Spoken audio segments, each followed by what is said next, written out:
पिछले भाग में हमने एक अध्याय को देखा था। आज हम 2 अध्याय को देखेंगे श्रेष्ठ गीत के।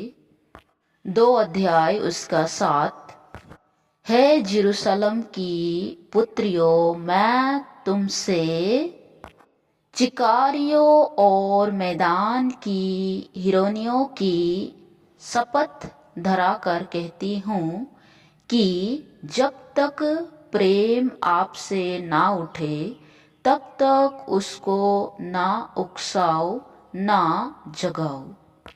मेरे प्रियो, इस वचन में परमेश्वर के प्रेम को दिखाया गया है कि जब तक प्रेम आपसे ना उठे तब तक उसको ना उकसाओ ना जगाओ। मेरे प्रियो, एक पति और पत्नी किसी के दबाव में आकर अगर उन्होंने मैरिज किया है और उन दोनों में आपस में प्रेम नहीं है, क्या वो रिश्ता टिकेगा या फिर वो टूट जाएगा? मेरे प्रियो, वो रिश्ता नहीं बचेगा।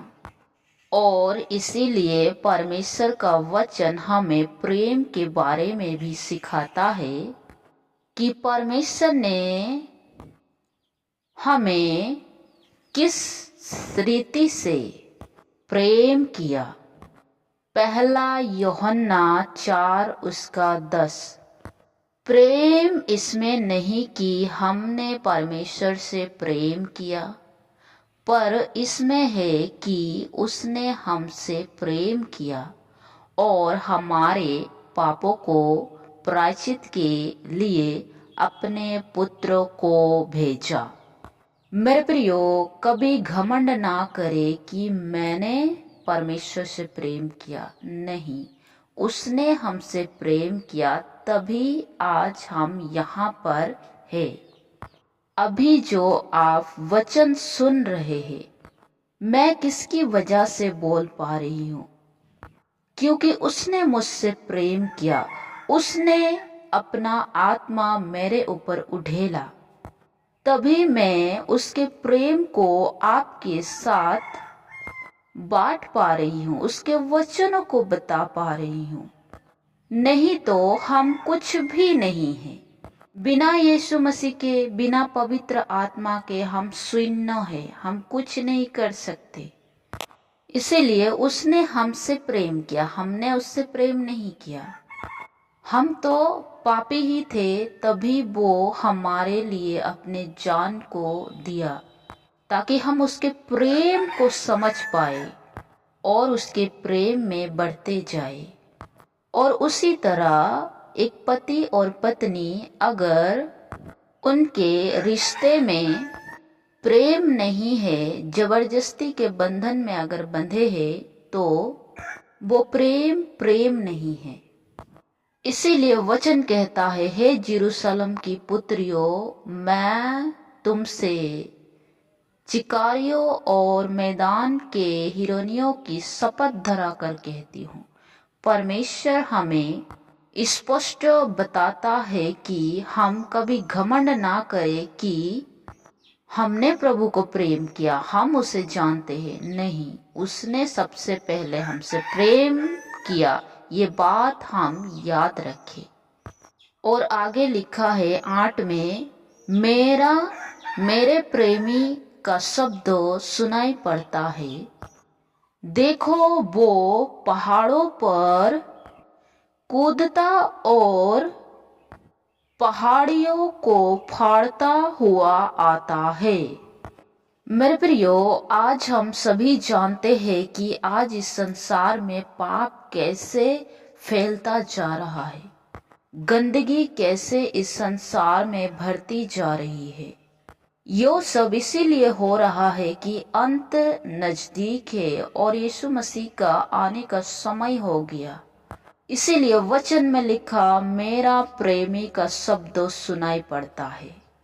मेरे प्रियो, अपने मार्ग सीधा करो, क्योंकि वो जो दूल्हा हमारे लिए, जो उसकी दुल्हन इस पृथ्वी में है, उसे लेने के लिए वो आ रहा है।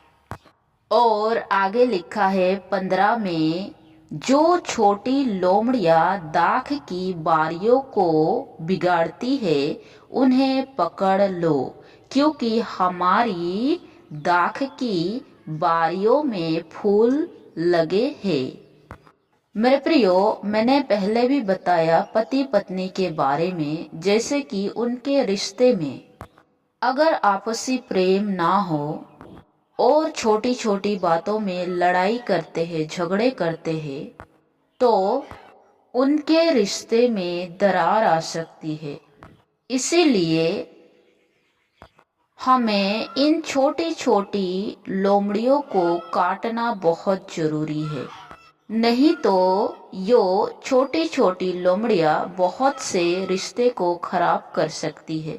उसी तरह आज मसीही जीवन में भी कोई मनुष्य पाप करता है तो अगर उसने मन फिराया तो वो बच जाएगा, लेकिन जो छोटी छोटी लोमड़ियां है जो हर दिन मनुष्य को परेशान करती है, जैसे कि चिंता, छोटी छोटी बातों पर परेशान हो जाना, निराश हो जाना, घर की समस्याओं को देखकर डिप्रेशन में चले जाना, ये छोटी छोटी लोमड़ियां ही मनुष्य को जीवन को भी बिगाड़ती है और परमेश्वर के वचन से भी दूर कर देता है।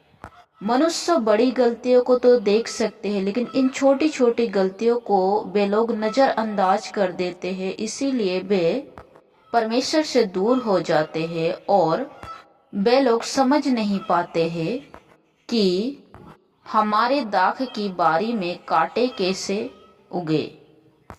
इसलिए मेरे प्रियो, अंत नजदीक है। इन छोटे छोटे लोमड़ियों को अपने जीवन से दूर करें प्रार्थना के द्वारा। इससे आपका विवाहित जीवन भी सुरक्षित रहेगा, आपका परिवार भी सुरक्षित रहेगी और आपका आत्मिक जीवन भी नष्ट नहीं होगा और अंत के समय में आप बचाए जाओगे।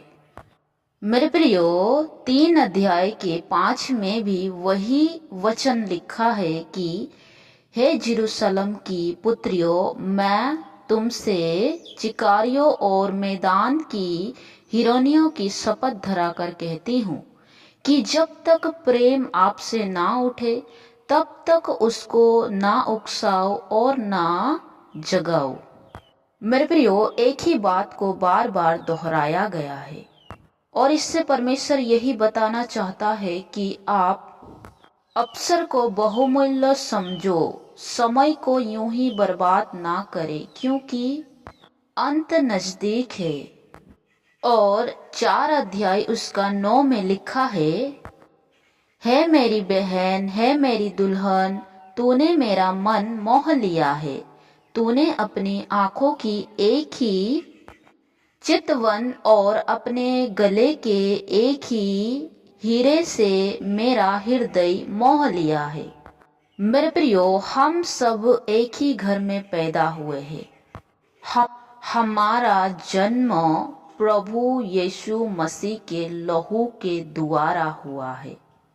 इसीलिए यहाँ इस वचन में परमेश्वर हमें बहन भी बुलाता है, दुल्हन भी बुलाता है और प्रियो भी बुलाता है। देखिए यहाँ परमेश्वर आपसे क्या कहता है, तूने अपनी आंखों की एक ही चितवन से और अपने गले के एक ही हीरे से मेरा हृदय मोह लिया है।